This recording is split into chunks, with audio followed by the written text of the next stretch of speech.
महाभारत का एक ऐसा किरदार जो कि धनुर्विद्या में कुशल था और साथ ही साथ में बहुत ही ज्यादा दयालु और दानवीर भी था। महाभारत का वह अकेला योद्धा जिसने अकेले अपने दम पर पांडवों की सेना को युद्ध में थका दिया, जबकि जिनकी तरफ से स्वयं श्री कृष्ण विराजमान थे। अब तो आप जान ही गए होंगे कि हम किस महान हस्ती की बात कर रहे हैं।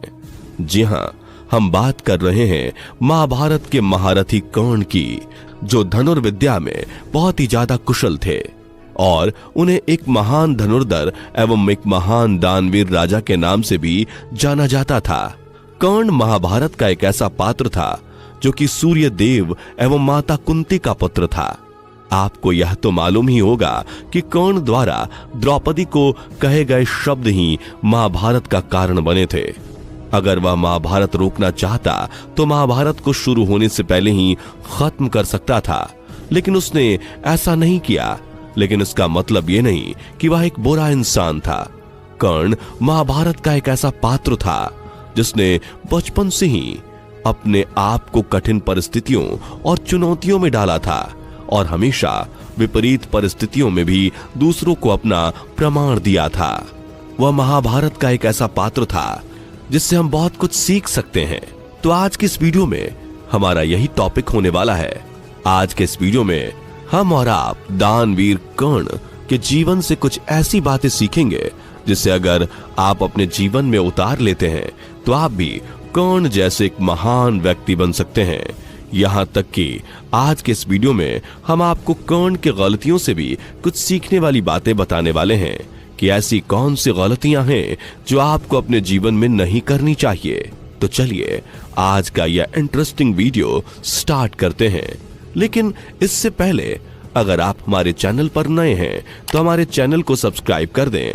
हम आपके लिए इस प्रकार के आध्यात्मिक और ज्ञानवर्धक वीडियो लाते रहते हैं और आपकी नॉलेज को बढ़ाते रहते हैं। तो चलिए शुरू करते हैं। दानवीर बनना। खूबियां जो हमें दानवीर कर्ण से सीखनी चाहिए, उनमें सबसे पहली खूबी है वह है दानवीर बनना। कर्ण एक महान दानवीर राजा के तौर पर जाने जाते हैं। उन्होंने हमेशा विपरीत परिस्थितियों में भी लोगों की मदद की है और दान दक्षिणा किया है। कर्ण के इसी व्यक्तित्व से हमें अपने जीवन में बहुत कुछ सीखने की जरूरत है। एक बार की बात है जब इंद्रदेव स्वयं श्री कृष्ण जी के कहने पर ब्राह्मण का वेश धारण कर कर्ण से उनके कवच और कुंडल मांग लेते हैं और कर्ण जानता था कि बिना कवच और कुंडल के अर्जुन से वो जीत नहीं सकता, क्योंकि अर्जुन के सारथी और मार्गदर्शक भगवान श्री कृष्ण हैं।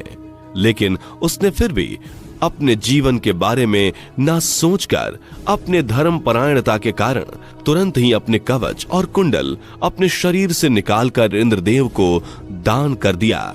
इसमें हमें सीखने वाली शिक्षा यह मिलती है कि चाहे आपके ऊपर कितनी भी कठिन परिस्थिति क्यों ना आए, अगर आप सामने वाले की मदद कर सकते हैं तो जरूर आपको करनी चाहिए, क्योंकि दान से बड़ा कोई धर्म नहीं होता। विपरीत परिस्थिति में भी अपना प्रमाण देना।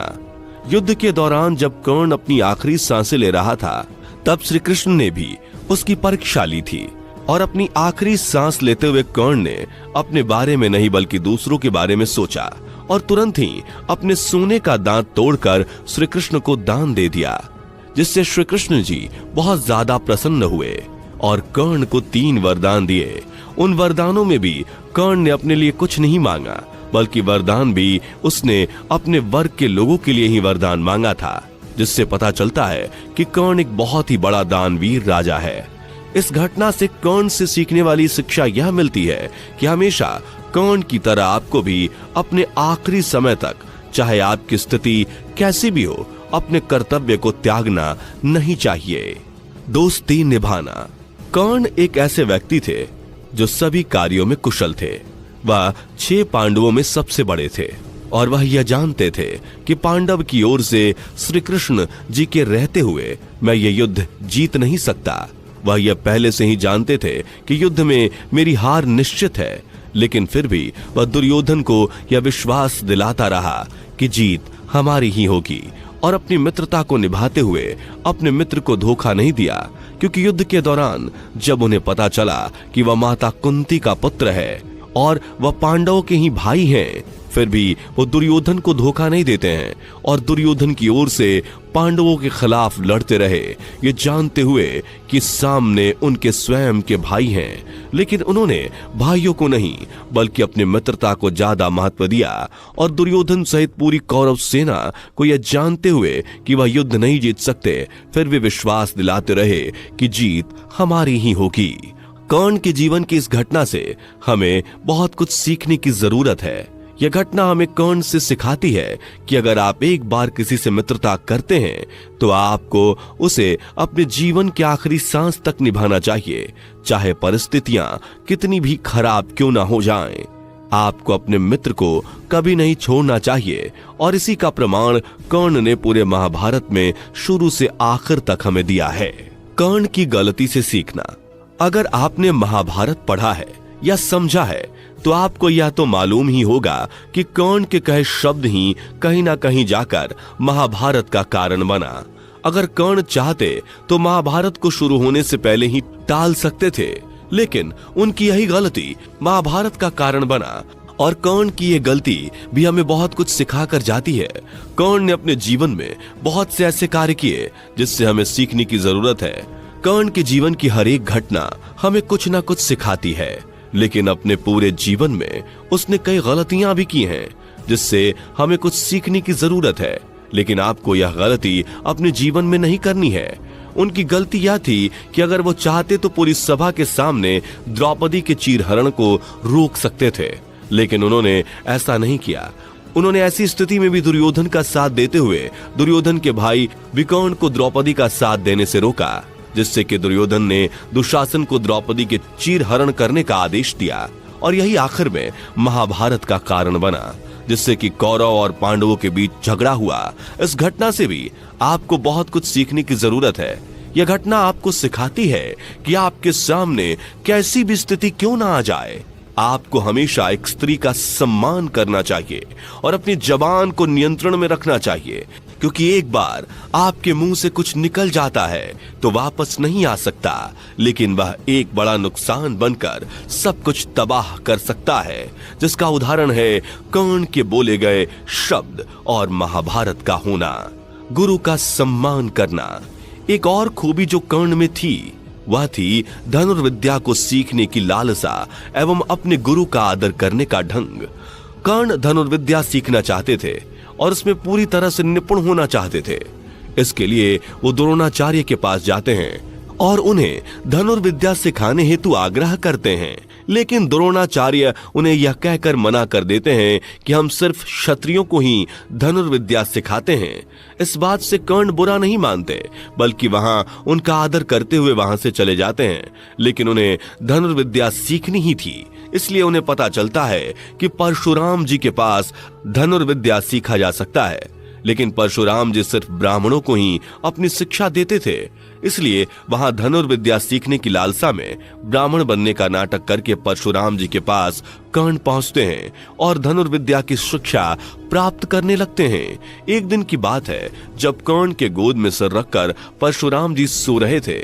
उसी वक्त एक बिच्छू कर्ण के पास आता है और उनकी जांग में काटने लगता है, लेकिन कर्ण बिल्कुल भी नहीं हिलते, क्योंकि वह जानते हैं कि अगर मैं हिलूंगा तो परशुराम जी की निद्रा खराब हो जाएगी और वो नाराज हो जाएंगे। इसलिए वह चुपचाप ही बिच्छू के डंक सहते हुए वहां बैठे रहते हैं। जब परशुराम जी उठकर देखते हैं कि कर्ण को तो बिच्छू ने काटा है, तब उसे कहते हैं कि तुम कोई ब्राह्मण नहीं हो सकते, इतनी ताकत तो सिर्फ क्षत्रियों में ही हो सकती है, और उन्हें श्राप दे देते हैं कि तुम मेरे द्वारा बताई गई शिक्षा को जरूरत के समय भूल जाओगे, जिससे कि कर्ण उनसे क्षमा मांगते हैं और कहते हैं कि मुझे खुद ही नहीं पता कि मैं किस जाति का और वर्ग का हूं, जिससे कि परशुराम जी उन्हें क्षमा करके अपना विजय धनुष दे देते हैं। कर्ण के इस घटना से हमें एक नहीं बल्कि दो चीजें सीखने को मिलती हैं, जिससे कि हमें और आपको भी अपने जीवन में उतारना चाहिए। उसमें पहला है कि जिस चीज को पाना हो उस चीज के लिए तुम कुछ भी कर जाओ और उस चीज को प्राप्त करके ही रहो, और दूसरा कि अपने गुरु की कभी भी तौहीन मत करो, उनका सर्वथा आदर करो। आपको भी अपने जीवन में अपने गुरु को कर्ण की तरह ही आदरणीय बनाना चाहिए तथा अपने गुरु, शिक्षक एवं उनसे मिली शिक्षा का सर्वथा आदर करना चाहिए। तो उम्मीद है कि आपको हमारा आज का ये वीडियो अच्छा लगा होगा और आपको भी कर्ण के जीवन से कुछ सीखने को मिला होगा। अगर आपको आज का हमारा ये वीडियो अच्छा लगा तो इस वीडियो को लाइक करें, शेयर करें और अगर आप हमारे चैनल पर नए हैं तो चैनल को सब्सक्राइब करें। तो इसी के साथ हमारा ये वीडियो यहीं समाप्त करते हैं और फिर मिलेंगे ऐसे ही किसी ज्ञानवर्धक वीडियो में। तब तक के लिए जय श्री कृष्ण।